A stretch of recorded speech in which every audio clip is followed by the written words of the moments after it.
Recovery. U.S. crude prices ended the four-day rally and saw a 20% surge. Then they headed south after the U.S. government said its crude supplies rose to the highest level in nearly 80 years, 8-0. The global benchmark Brent crude prices fell nearly 6% to just above $54 a barrel. The U.S. pricing index, West Texas Intermediate, took an even bigger hit. It fell nearly 8.5% to a little over $48 a barrel. Now, the drop in crude and natural gas prices means that oil companies are also cutting back on investment in new production. The impact on small towns such as Towanda is clear. CCTV has returned to the state of Pennsylvania.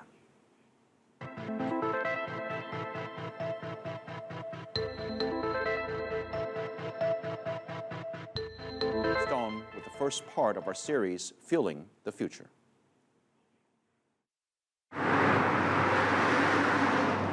Towanda, Pennsylvania. Once a boom town, it's now a slowing down town. Semi-trucks, once hauling gas from the hydraulic fracturing revolution that was here, have been replaced by pickup trucks. When we were here in 2012, C&G Wilcox Engravings and Images had a window full of gas industry jewelry. No more drill bit and rig jewelry on display now. Instead, watches and charms. In Bradford County, where Towanda is located, drilling permits for hydraulic fracturing, also known as fracking, have dropped drastically, from 329 back in 2012 to just 4 so far this year. It's all homemade. That homemade taste is what's been bringing folks here to Vincent's Pizza for the past 5 years.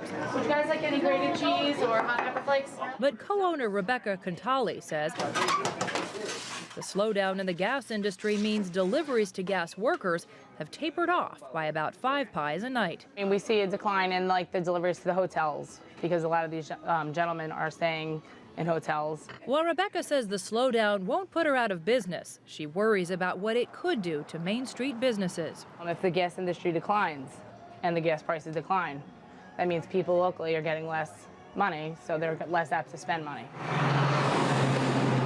Just across the state border, New York also has gas accessible only by fracking. When natural gas prices were sky high, there was intense pressure on New York State's governor to allow drilling in this state. But as those prices started to fall, he decided to ban it, citing health concerns. It's very clear that as fracking is done at present, it poses serious risks to human health.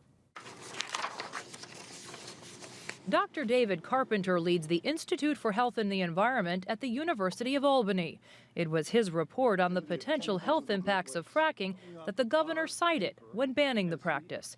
But he admits economics were also a factor. I think the combination of the rapidly increased evidence for serious adverse health effects certainly influenced the governor, but the fall in the price of natural gas clearly did as well.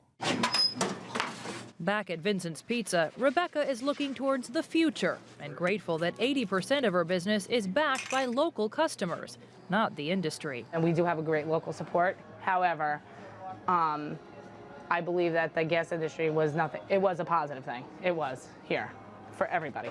Still, she's speaking about that industry in the past tense. If the boom could come back, that would be even better. Jessica Stone, CCTV, Towanda, Pennsylvania.